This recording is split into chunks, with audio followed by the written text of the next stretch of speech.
Baik, saya buka dulu. Assalamualaikum warahmatullahi wabarakatuh. Selamat siang semuanya. Ini sudah bergabung MJ101, ada ya? Ya, Ada saya Bu. Bu. Ada ya Pak Wayan. Kemudian 103, Hadir Bu, hadir 104. Bu. Hadir Bu. Oke, hadir ya semua untuk setiap kelasnya. Baik, ini rekan-rekan ini adalah sesi Vicon kita yang terakhir ya. Sebelum minggu depan itu sudah mulai memasuki ujian akhir semester. Nah, ini mungkin rekan-rekan sudah baca ya apa namanya learning material yang saya share tadi pagi ya. Kemudian di situ ada beberapa apa namanya instruksi ya, bukan instruksi sih, lebih kepada apa namanya penjelasan terkait UAS. Sudah ada yang baca? Pak Wayan sudah baca, Pak Wayan? Ya, sudah baca Ibu, sudah. Sudah ya. Jadi hari ini saya mau menjelaskan terkait UAS. Jadi rekan-rekan nggak salah nih. Bagaimana apa namanya pelaksanaan UASnya mungkin juga bisa dipersiapkan dari sekarang. Saya mau share dulu nih PPT, sama sih isinya seperti apa namanya instruksi yang saya berikan di LMS ya. Oke, sudah tampil belum rekan-rekan? Belum Bu. Sekarang Ya, sudah? sudah Bu. Sudah ya. Oke, coba saya tanya dulu.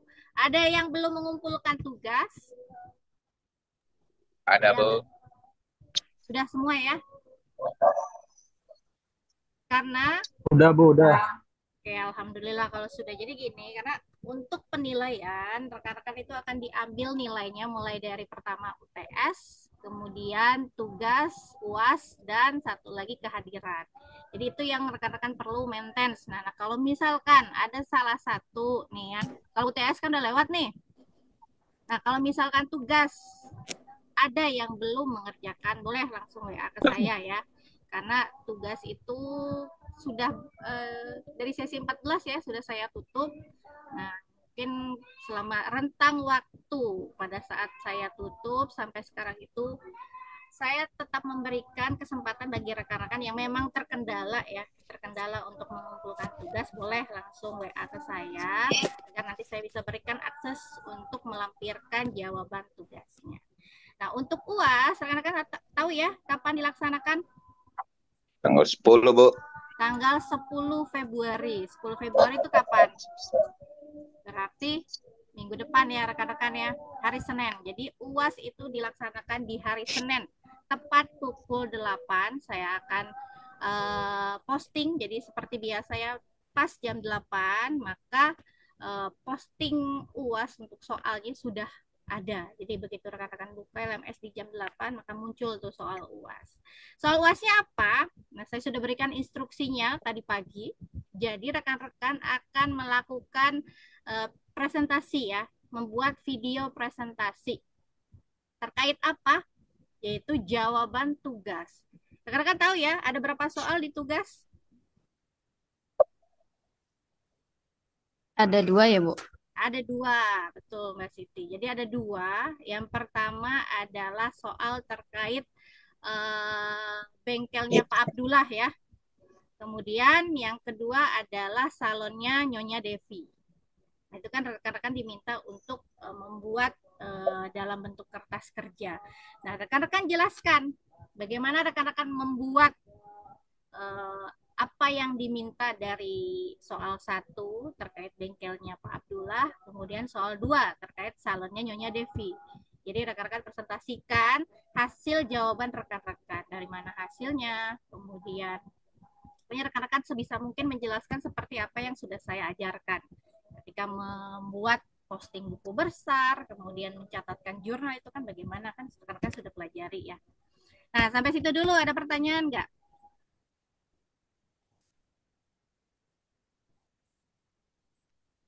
Gak ada Bu. Nggak Bu, ada? Jelas Bu. maaf Ya, Bu, ya ini mau silakan. nanya. Eh, Tugas kita udah dinilai belum Bu? Belum, kalau tugas belum dinilai. Dia belum panggil. Boxnya mungkin masih OTW. Saya misah sama boxnya.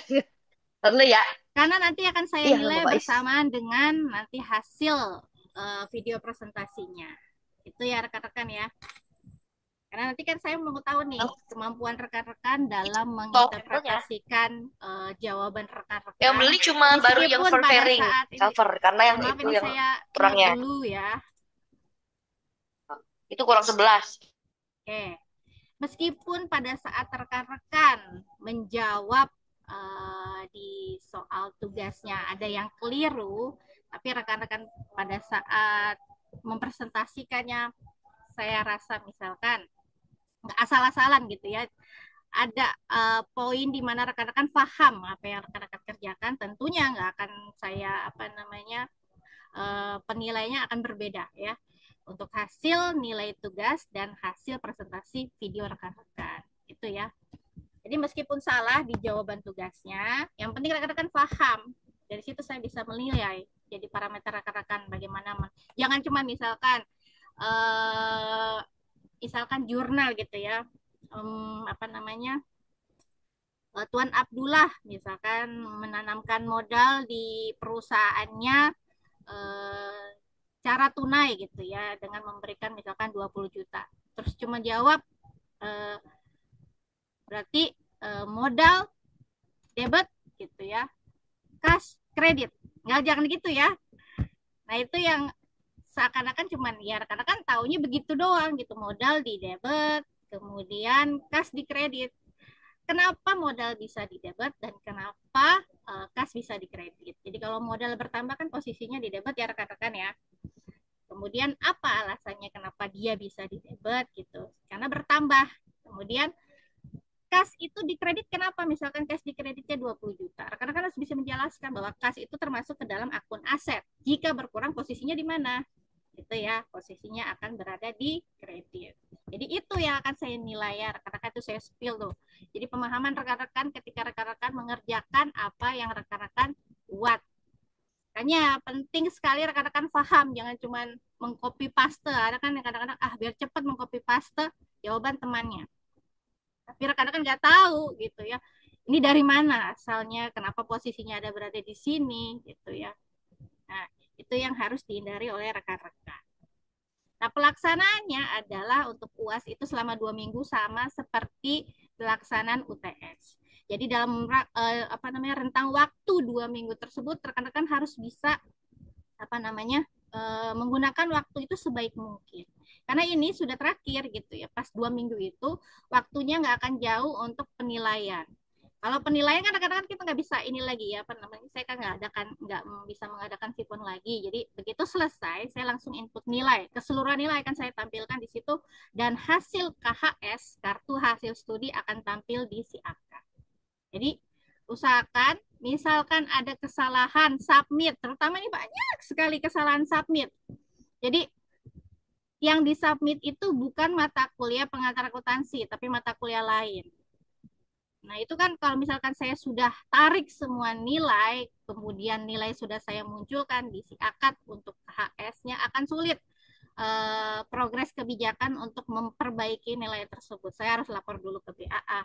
Saya harus minta dibukakan dulu input nilainya, baru merubah. Itu kan prosesnya akan lama. Jadi sebelum ditutup, misalkan memang lakukan checking oleh rekan-rekan, karena saya nggak bisa checking satu-satu ini udah benar apa belum. Kan rekan-rekan itu kan tugasnya rekan-rekan untuk melihat apakah sudah benar menginputnya jawaban soalnya, jangan sampai ada kesalahan. Misalkan tidak bisa melaksanakan dalam waktu 2 minggu tersebut, ada kendala, misalkan sakit atau apa gitu ya, tugas atau dinas keluar kota sehingga terpakai semua waktunya yang tidak bisa mengerjakan soal UAS, beritahu saya, misalkan dinas berarti kan lampirkan surat tugas ya, sakit boleh surat sakit, karena ini saya butuh kejujuran rekan-rekan ya, jangan karena kelupaan maka tidak dikerjakan itu ya rekan-rekan. Jadi waktunya 2 minggu, kemungkinan mungkin akan di-extended, diperpanjang oleh akademik seminggu biasanya. Nah, setelah itu ditutup. Nah, kalau rekan-rekan sampai pada saat penutupan tersebut tidak ada kabar ke saya, maka nilai yang saya berikan apa adanya. Itu ya rekan-rekan ya. Saya sudah disclaimer dari sekarang. Jika tidak ada informasi, misalkan rekan-rekan lupa mengumpulkan atau apa, kemudian tiba-tiba WA saya ya, mohon maaf saya tidak akan bisa membantu rekan-rekan. Kalau waktunya memang sudah selesai gitu ya, sudah tutup. Sampai sini ada pertanyaan nggak? Bu, untuk durasi video presentasinya, Nah ini juga nanti akan saya buat di instruksi soalnya. Biasanya saya buat itu 15 sampai 20 menit. Gitu ya, Mbak ya.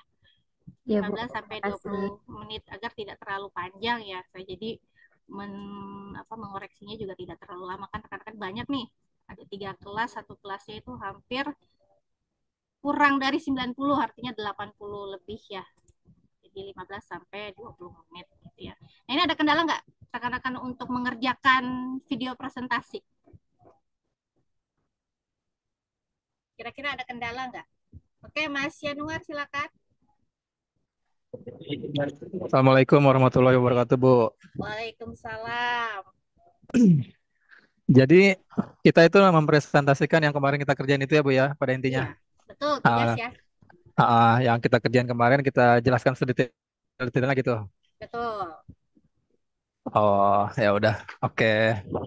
Oke. Jadi kita nggak perlu bikin, maksudnya lembar baru, tapi yang kemarin aja kita kerjain. Iya, jadi gini, kan saya minta nanti akan ada PPT ya. Jadi apa yang sudah Mas Yanuar kerjakan, tinggal print screen atau screenshot lah, pindahkan ke PPT. Itu kan yang akan Mas Yanuar jadikan bahan untuk presentasi. Jadi nggak perlu scroll-scroll gitu ya, seperti presentasi video ya. Oke, paham Bu. Jadi PowerPoint ya, Bu ya? Ya, bentuknya PowerPoint. Oke, terima kasih Bu. Sama-sama. Ada lagi yang lain? Silakan. Kira-kira ada nggak yang terkendala untuk membuat video presentasi? Bisa ya, rekan-rekan ya? Oke, baik. Saya lanjutkan. Nah, ini jadi pelaksanaan UAS itu 2 minggu, 10 Februari sampai 23 Februari ya. Kemudian diwajibkan seluruh mahasiswa untuk mengikuti. Dan ini sifatnya individual ya. Tidak untuk kelompok, individual masing-masing. Kemudian jika ada yang mengalami kendala selama pelaksanaan ujian akhir semester, boleh hubungi saya. Nah, keterlambatan submit jawaban ini seperti pada UTS, kemudian tugas. Jadi jika ada yang terlambat, misalkan ini udah ditutup nih, sesi 2 minggu ini sudah selesai. Kemudian ada mahasiswa mengabarkan ke saya bahwa tidak ada urgensi gitu, bukan soal dinas atau sakit tapi lupa gitu ya, terlambat mengumpulkan, maka akan dikenakan poin penalti ya, pengurangan yaitu 20 poin. Sama juga misalkan sudah lewat nih, udah input nilai selesai, perpanjangan waktu dari akademik selesai, tapi rekan-rekan memang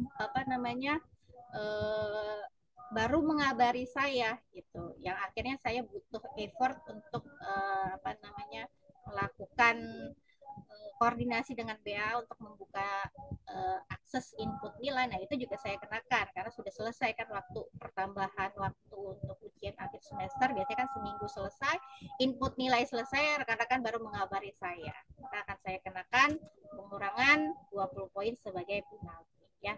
Jadi ini adalah terkait pelaksanaan ujian akhir semester yang akan diadakan di hari Senin ya, rekan-rekan.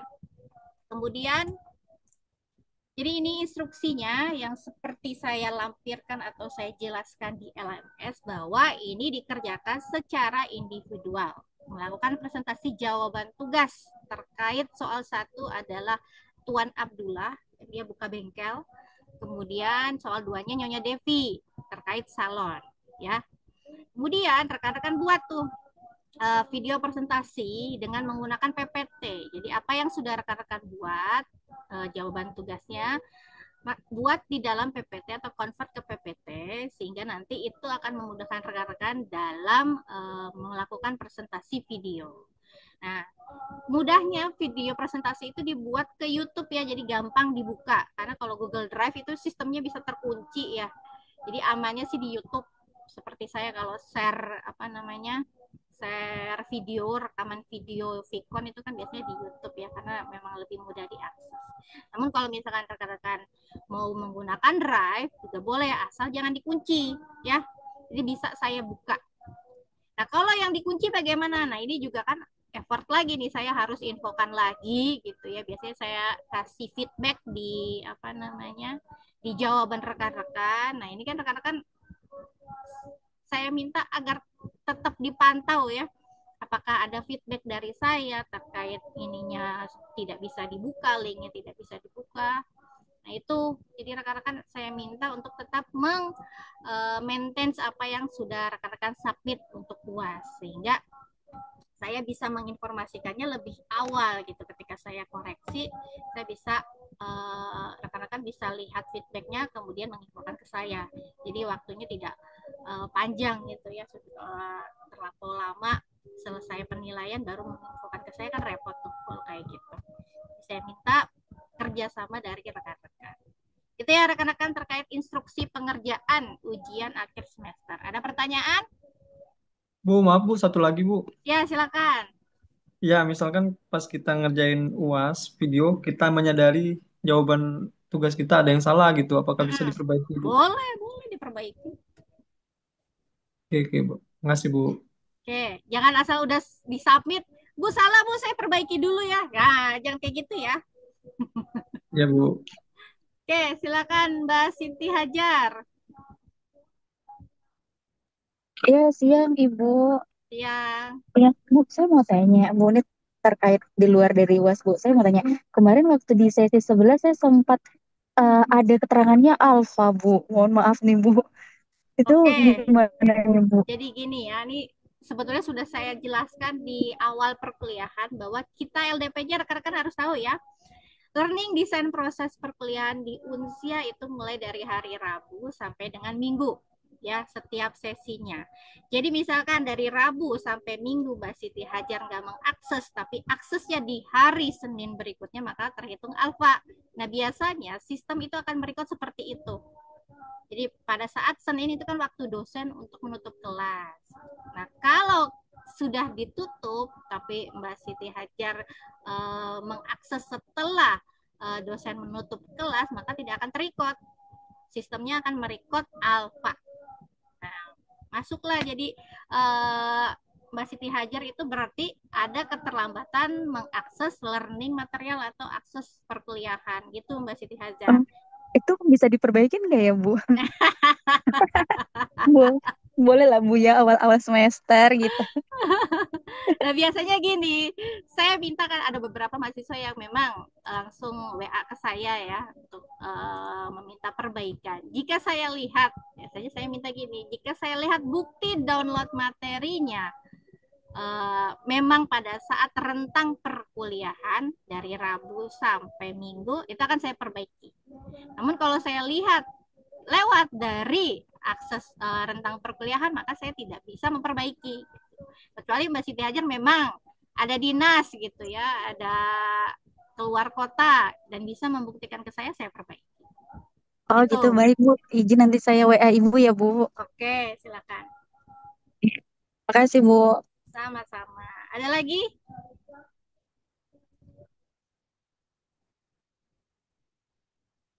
Gak ada? Oke, berarti ya silakan. Bu, jadi kan yang tadi sama kayak Mbak siapa tuh? Mbak Siti. Mbak Siti, saya juga sempat dinas beberapa kali gitu. Terus itu gimana ya Bu? Nah, alfanya di sesi berapa nih? Jadi, kayaknya sih saya di alfanya di sesi kemarin. Kalau misalkan memang alfanya dikarenakan dinas bisa melampirkan surat tugasnya, silakan WA ke saya ya. Jadi nanti saya lihat dulu, gitu ya, Mas Muhammad ya. Iya, makasih ya Bu. Sama-sama. Ada lagi? Gak ada? Izin Bu. Boleh, silakan. Bu, ini kan ada 2 soal ya. Nanti Hmm, dibuatin PPT 2 terus video 2 apa di satu satu video aja, satu PPT? satu aja, nggak usah dua-dua, Oh satu ini Bu. aja. Jadi lanjut ya, penjelasan soal 1 bagaimana, kemudian penjelasan soal 2 bagaimana. Oh, masih Bu. Sama-sama. Oke, clear? Clear, Bu. Clear, Bu. Clear ya. Oke, baik. Untuk persiapan UAS saya rasa cukup ya. Nah, ini saya coba. Rekan-rekan, ada yang mau ditanyakan nggak terkait materi sebelumnya? Kan saya sudah share terkait materi persediaan itu rekaman Vicon ya. Rekaman Vicon, kemudian yang kedua adalah fraud, cash, dan internal control ya. Jadi rekan-rekan bisa cek kalau misalkan memang mau dijelaskan hari ini kita bahas. Atau rekan-rekan sudah paham, maka kita skip. Gimana? Saya Jelasin aja, Bu, dikit-dikit. jelasin ya.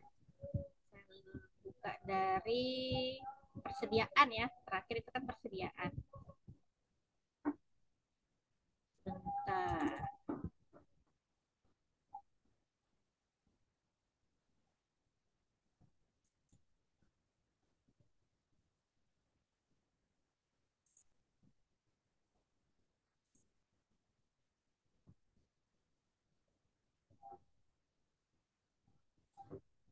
Oke, tampil nggak? Sudah, Bu. Udah, Bu, tampil. Ya.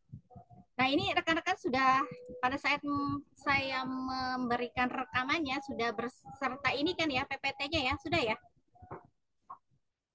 Sudah, Bu. Sudah ya, di aman nih.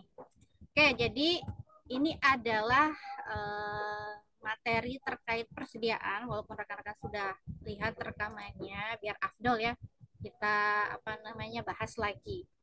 Jadi setelah merchandising operation terkait perusahaan dagang, nah ini kita bahas terkait persediaannya ya.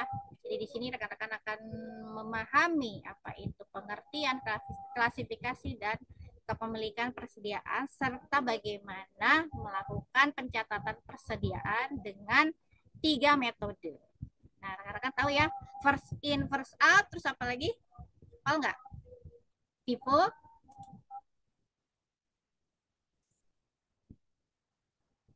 apa? Pak Wayan, apa nggak? Habis FIFO, LIFO. LIFO, ya. Satu lagi, Average cost. ya, dengan average cost atau biaya rata-rata tertimbang ya. Jadi ada 3 metode. Nah, kita bahas dulu pertama persediaan. Apa sih persediaan? Ini kan kita fokusnya pada masih sama nih, jadi perusahaan dagang ya. Persediaan adalah barang dagang yang disimpan untuk dijual kembali ya.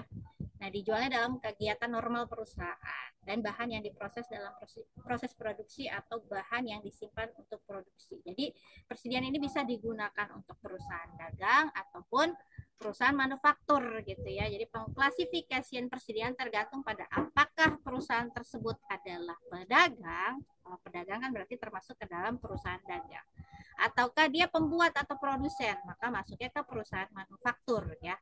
Nah, dalam perusahaan dagang hanya mengenal satu jenis persediaan, yaitu persediaan barang dagangan. Namun kalau misalkan kita masuk ke dalam perusahaan manufaktur gitu ya, atau pabrikan, maka ada 3, yaitu persediaan bahan baku, persediaan barang dalam proses, dan persediaan barang jadi siap dijual. Nah, ini rekan-rekan akan bahas, akan mempelajari di akuntansi biaya dan akuntansi manajemen ya. Itu biasanya menggunakan perusahaan manufaktur. Kemudian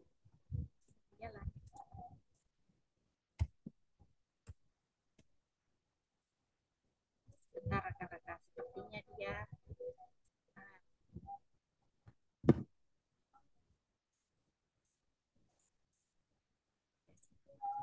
Nah, untuk kepemilikan persediaan, nah ini terkait dengan yang kemarin ya, FOB shipping point sama FOB destination point. Rekan-rekan sudah harus paham ya artinya. Nah, ini di kepemilikan ini artinya dapat ditentukan di awal transaksi jual beli.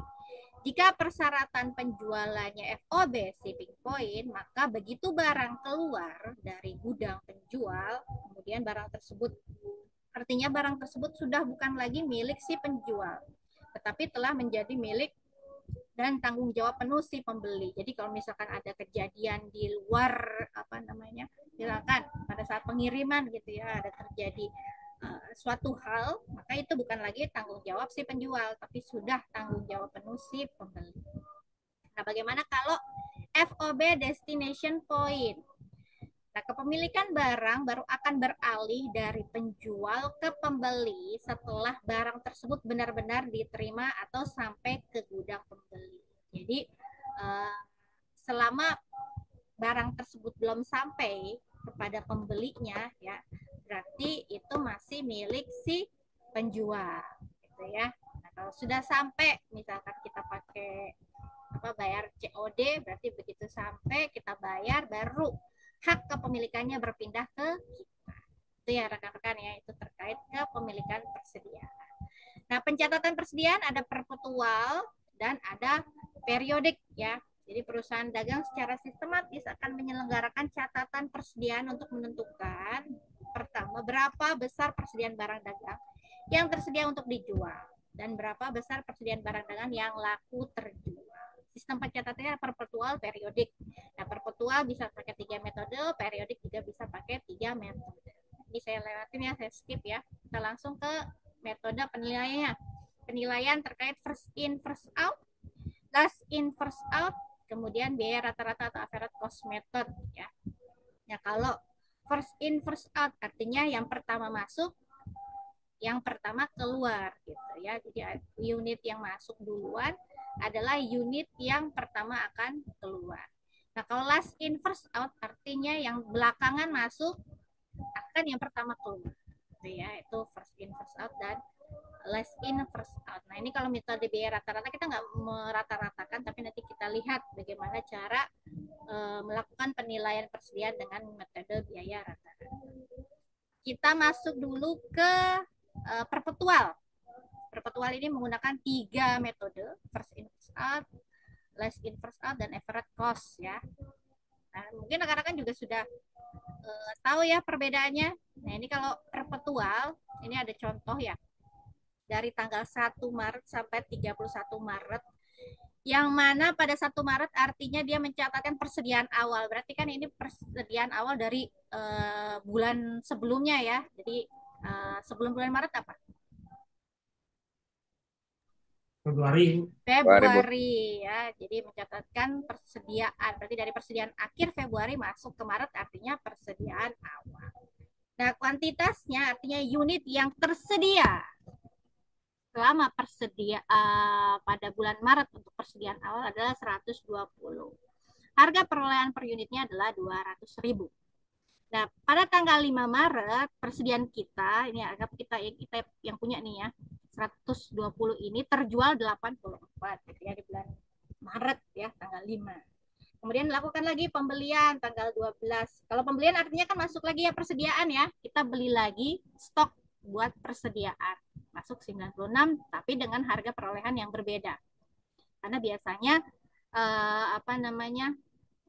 harga itu kan suka berubah-ubah. Nah, ini harga perolehannya ternyata berbeda dari harga sebelumnya pada bulan sebelumnya. Kemudian ada lagi penjualan di tanggal 19, 23 dan tanggal 27 masuk lagi kita membeli lagi stok ya. Harganya juga berbeda lagi. Tanggal 31 Maret juga kita beli lagi harga dengan harga yang berbeda. Hitung besar nilai persediaan akhir, HPP dan laba kotor dengan asumsi harga jual per unitnya 300.000. Pembelian dan penjualannya dilakukan secara kredit. Nah, kalau FIFO, first in, first out, artinya yang masuk duluan, yang akan keluar duluan, ya. Jadi di situ bedanya. Tanggal 1 kan membeli ya, persediaan awal, jadi sudah ada di saldo persediaan 120 unit dengan harga perolehan 200.000. Maka tinggal dikalikan 120 kali 200, 24 juta.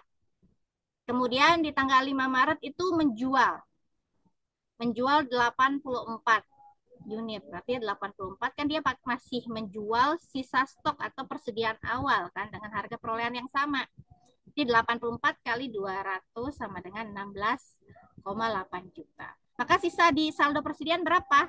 36. Nah, 36 dari mana? 120 kurang 84, Bu. Ya, 120 kurang 84. Sisa 30. Nah, ini di tanggal 12 Maret, maka masih ada sisa saldo ya, yaitu sebesar 30. Nah, sisa 36 ternyata perusahaan beli lagi 96 dengan harga perolehan 210. Totalnya berarti 20 juta 160.000. Masuk di sini. Jadi ini masing-masing karena harga perolehannya berbeda, kita masukkan di tanggal 12 Maret. Sisa saldo ditambah dengan persediaan yang baru. Kemudian di tanggal 19 Maret ini ada penjualan. Penjualannya berapa coba? 48 ya. Cukup nggak sisa saldo yang awal? Nggak cukup, kurang, Bu. Cukup ya. Jadi 36 ini kita jual dulu. Sisanya untuk menutup kekurangannya ambil dari mana? 12 Maret, Bu. Bulan 12 Maret. Ya, dari 96 unit ini diambil 12 ya. Jadi ini cukup ya 48. Kalikan dengan harga perolehannya maka totalnya berapa. Kemudian pada saat 19 Maret tersebut kan kita sudah ambil yang dari 96. Maka sisa berapa? Ada 84 ya.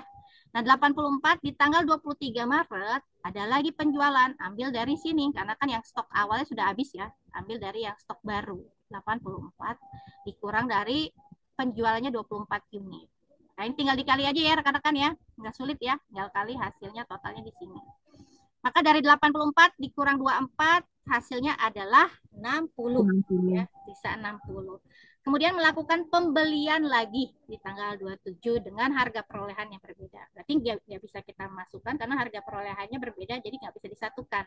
Namun, pada tanggal 31 Maret kan ini harga perolehannya sama. Nah, ini yang baru bisa kita satukan ya. Jadi, di sini tambahan 60, turun lagi, 60 ke sini. Nih, coba saya pakai. Ya, jadi ini kan beli di sini ya. Ini ke sini. Kemudian ini turun ke sini pada saat 31 Maret, ini ditambah sama yang ini. Jadi 120. Nah, kalau sudah ini kita hitung, maka kita tinggal penuhi apa yang diminta tadi. Yang pertama adalah besarnya persediaan akhir yang akan disajikan dalam neraca per 31 Maret. Coba tadi tanggal 31 Maret berapa? Ada 60 sama 120. Kalikan, maka bisa dilihat totalnya. Nah, ini adalah besarnya persediaan. Jadi ada 180 unit di persediaan akhir ya bulan Maret. Nanti kalau misalkan dibuat lagi, habis Maret kan ada April. Berarti ini kan persediaan akhir nih. Masuk ke bulan ini persediaan di akhir bulan Maret. Kalau masuk ke masuk ke bulan April jadi berubah apa? Jadi persediaan apa? Yang awal. Betul ya. Jadi kalau misalkan diminta buat lagi, ya berarti sisa dari persediaan 180 ini akan masuk ke persediaan awal bulan April kalau ada gitu ya. Kalau ada permintaan seperti itu. Nah, ini totalnya untuk persediaan akhirnya 39 juta. Nah, besarnya penjualan, harga pokok penjualan dan laba kotor, maka kita bisa hitung. Penjualan dari mana, ada yang tahu?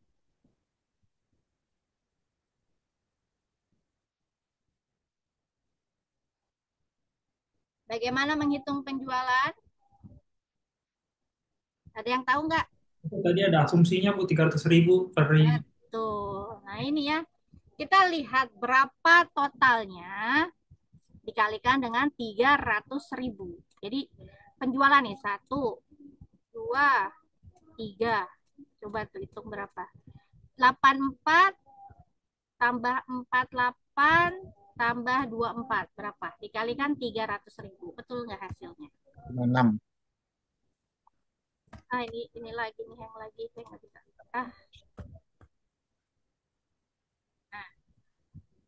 Kalau dikalikan dengan 300.000 maka hasilnya adalah 46.800. Jadi rekan-rekan coba jumlahkan berapa yang dijual, total unitnya dikalikan 300.000 tadi.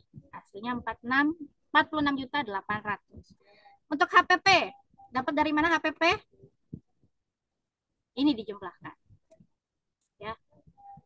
Jumlahkan 16,8 juta tambah 7,2 juta tambah 2,52 juta tambah 5,04 juta.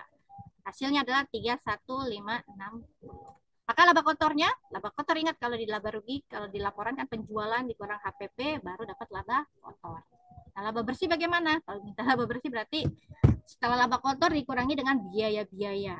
Kemudian dikurangi dengan pajak, baru dapat laba bersih. Nah, ini masih pakai laba kotor. Berarti laba kotornya adalah 15.240. Pengurangan dari penjualan dikurangi harga pokok penjualan. Itu baru first in first out. Nah, sekarang kita lanjut ke last in first out. Ada yang tahu nggak perbedaannya dari mana? Beda menghitung first in first out sama last in first out? Bedanya di mana? Yang keluar duluan yang gimana ya Bu bahasanya? Yang duluan keluar itu yang masuknya belakangan. Last in out. Misalkan di tanggal 31 Maret berarti yang keluar yang di bulan April yang 31 Maret duluan. Oke, ya, jadi yang keluar, jadi misalkan kita mau jual nih, ada ya, jadi ada persediaan yang sudah dari persediaan awal sama yang kita baru beli. Jadi yang kita akan keluarkan yang baru kita beli, gitu ya. Jadi last in first out, yang dijual duluan yang belakangan masuk, gitu ya. Jadi perbedaannya di situ untuk first in first out dengan last in first out. Jadi ini sama ya, pakai contohnya. 120 ini persediaan awal di bulan Maret. Kemudian ada penjualan. Nah, ini penjualannya kan kita belum beli ya. Berarti kita masih menjual dengan persediaan yang ada ya. Jadi 120 ini dikurangi 84, sisanya 36. Nah, di 12 Maret ini kan sisa 36 kita turunkan. Nah, tapi di 12 Maret ini ada kita membeli unit baru atau stok barang baru masuk 96 ya. Jadi ini yang lama, ini yang baru. Nah, ketika menjual ada permintaan, jadi kita mau menjual. Yang mana yang akan kita jual? 36 apa 96? 96 Bu. 96 yang akan kita jual. Kenapa? Karena dia ini kan pakai last in first out. Berarti barang yang baru yang akan kita jual duluan. Jadi 96 dikurang 48. Nah, yang lama bagaimana? Yang lama tetap ada nih di sini. 36. Sedangkan yang 96 ini karena kita jual maka sisa 48. Sampai sini paham ya? Paham. Oke. Kemudian ada lagi nih menjual 24. Pakai yang mana? 36 apa 48? 48 lagi Bu. 48 Bu. Betul. Jadi 48. 48 kurang 24. Sisa 24. 36-nya mana? 36-nya tetap ya. Jadi yang dihabiskan yang barang barunya ya. Kemudian udah nih selesai. Ini 36 turun kan sisa 24. Kita beli lagi nih. 60. Berarti ada catatan lagi di sini. Berarti 36, 24, 60. Udah ada 3 barang nih ya. Dengan pembelian yang berbeda-beda. Atau stok yang ini paling lama. Ini yang tengah-tengah. Ini yang paling baru. Ya. Kemudian ternyata ada lagi. 31 Maret beli lagi. Berarti ada yang paling lama. Ada yang tengah-tengah. Nah yang baru karena dia harga perolehannya sama ya. Rekan-rekan 220. Ini juga ada 220, maka dijumlahkan 60 tambah 60, 120. Itu ya, ini bedanya begitu untuk first in first out dan last in first out. Nah, bagaimana menghitung persediaan akhirnya? Berarti persediaan akhirnya dihitung untuk 3 ya, yang paling lama, yang tengah-tengah sama yang paling baru. 180 unit di persediaan akhir bulan Maret dengan total 38.640. Nah, menghitung penjualan harga pokok penjualan dan laba kotor sama seperti menghitung first in first out. Penjualan kan tinggal dikali tadi ada berapa penjualan kali harganya 300.000. Nah, kalau untuk HPP sama juga jumlahin aja ini ya. Untuk keseluruhan harga pokok penjualan 31.920. Nah, laba kotornya tinggal dikurangi. Penjualan dikurangi HPP. Maka laba kotornya adalah 14.880. Udah bisa ya membedakan first in first out, last in first out. Nah, sekarang satu lagi. Metode penilaian biaya rata-rata. Nah, kalau rata-rata beda lagi menghitungnya ya. Nah, ini kalau saya jadiin ujian akhir semester kira-kira susah nggak nih rekan-rekan? Jangan Bu, jangan. Jangan ya. Udah Iya. kayak gitu aja ya presentasi video ya. Takutnya 2 bulan Bu ngerjainnya. Kayak saya nggak jadikan ini apa soal dalam presentasi video aja. Saya takut kayak yang UTS kemarin gitu loh. Nanti ibu nilainya jelek lagi gimana ini? Aduh, ntar bingung saya di WA terus minta perbaikan. Ya udahlah, ini nggak usah. Yang penting saya udah share materinya, rekan-rekan udah paham ya, udah tahu lah ya bagaimana mengerjakannya. Yang penting itu. Oke, untuk biaya rata-rata kita lihat perbedaannya. Nah, ini masih pakai contoh yang sama 120 unit ya persediaan awal. Kemudian ada di sini penjualan 84 unit. Berarti kan 120 ini dikurangi ya rekan-rekan ya. 84 hasilnya 36. Kemudian ada pembelian, jadi stok baru nih kita masih 96 unit. Jadi kita masukkan tambahkan 96 ditambah 36 132 unit. Namun kan harga perolehannya kan berbeda nih dari yang pertama sama yang terbaru gitu ya.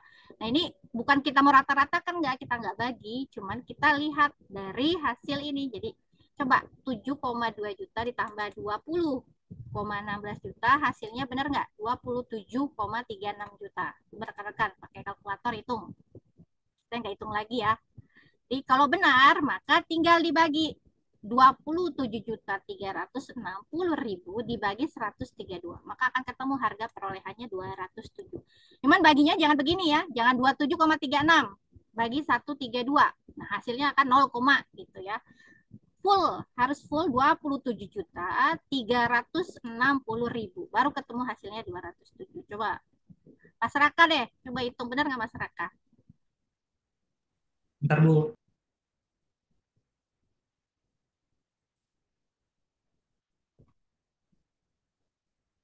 Jangan pakai Benar, koma Bu. ya. Betul ya? Betul, Bu. 27.360.000 dibagi 132. Hasilnya 207. 272,7 ya. Nah, kalau sudah berarti ini ada lagi penjualan. Jadi 132 ini kita jual 48, maka sisa 84 ya. Ini kan masih nih kita gunakan cara yang sama tadi. Kemudian ada lagi menjual lagi 24 ya. Dapat hasilnya 60 karena harga perolehannya masih sama, maka tetap nih. Kemudian di tanggal 27 Maret baru nih berbeda ya. Rekan-rekan bisa hitung gunakan yang tadi. Nah, ini menjual membeli 60, berarti 60 tambah 60 sama dengan 120. Berarti 12 tambah 13,2 juta, maka hasilnya 25 ya. Nah, 25 ini bagi 120. Itu ya. Ini dapat 213. Nah, ini ada lagi, berbeda lagi.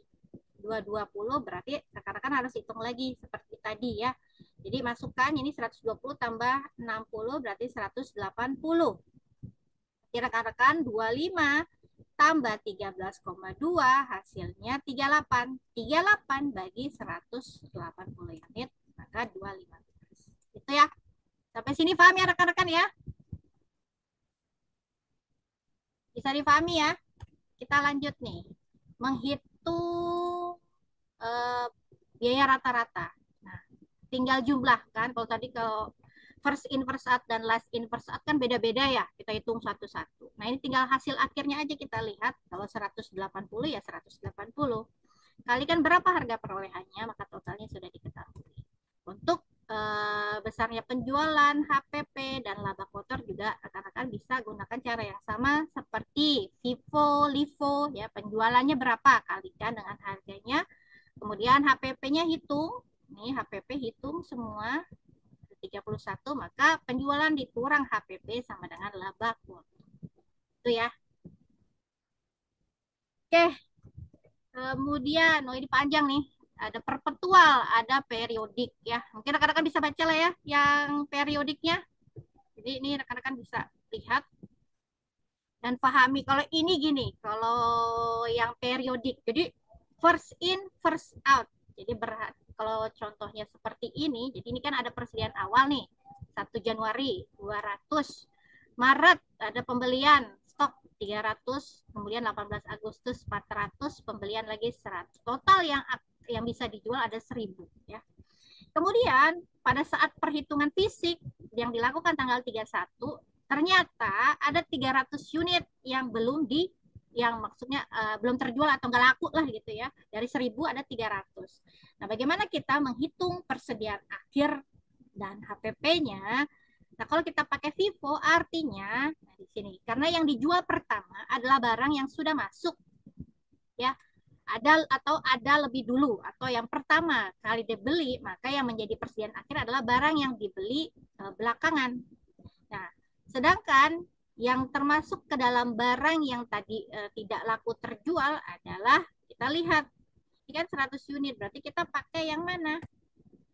Kita lagi di back.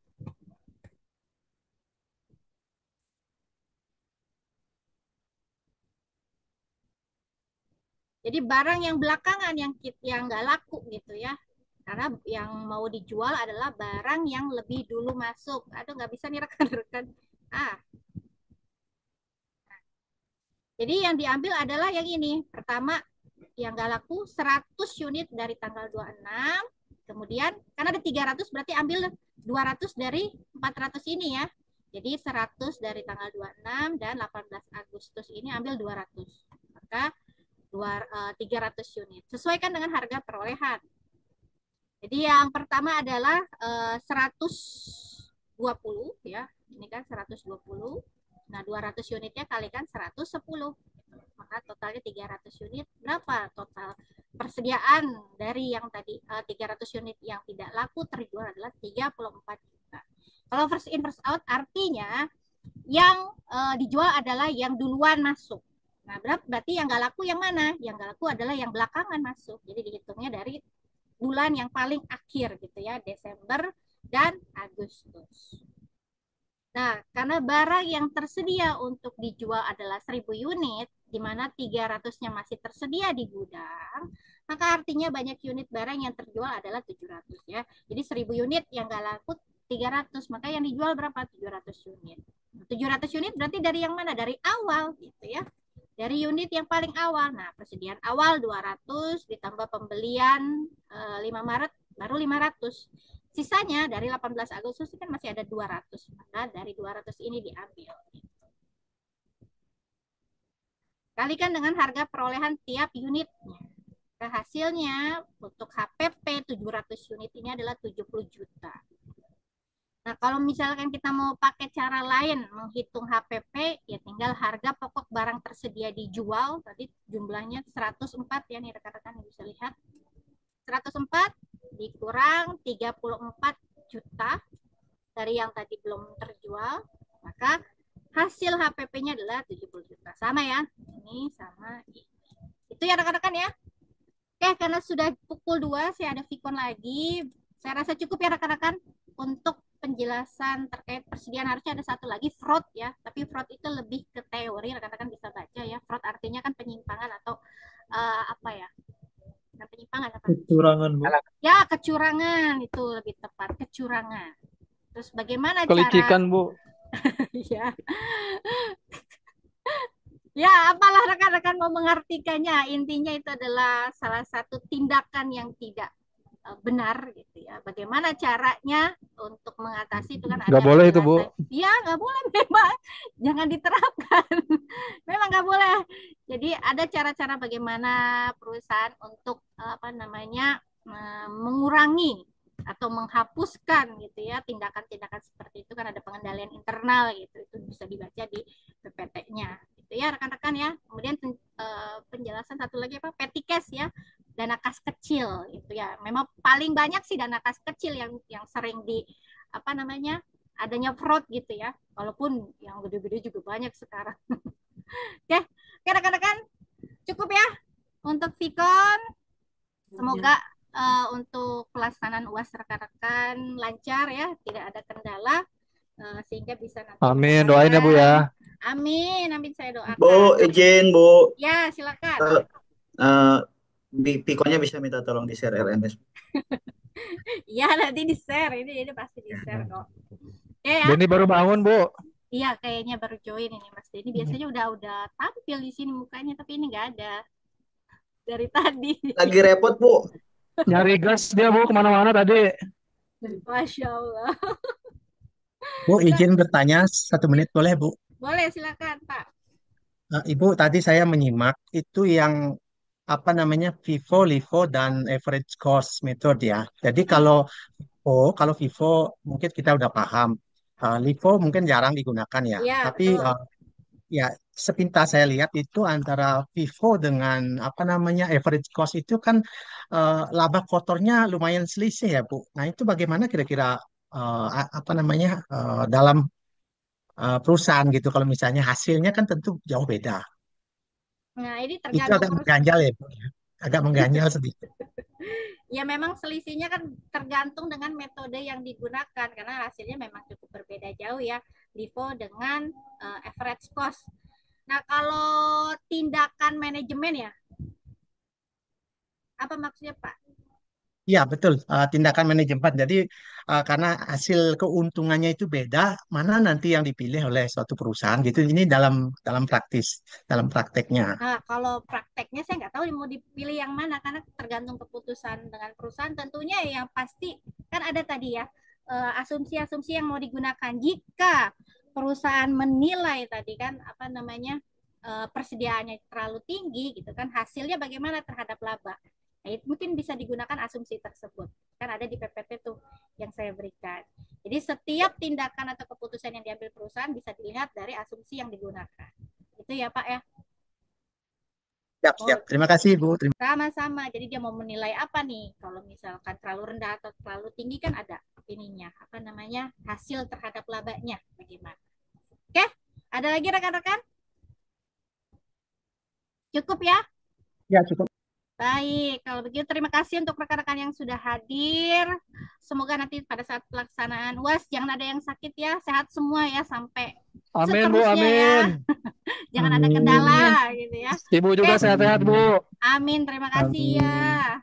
Oke, kalau begitu saya tutup. Wassalamualaikum warahmatullahi wabarakatuh. Sampai jumpa lagi di mata kuliah berikutnya ya rekan-rekan ya. Waalaikumsalam Terima kasih Bu. Terima kasih Pak Wayan, love-love-nya. Terima kasih Bu. Sama-sama, terima kasih. Mau foto dulu nggak? Boleh Bu, boleh. Boleh ya. Ini coba kita foto dulu deh. Oke, yang bisa on cam, on cam. Saya hitung ya rekan-rekan ya.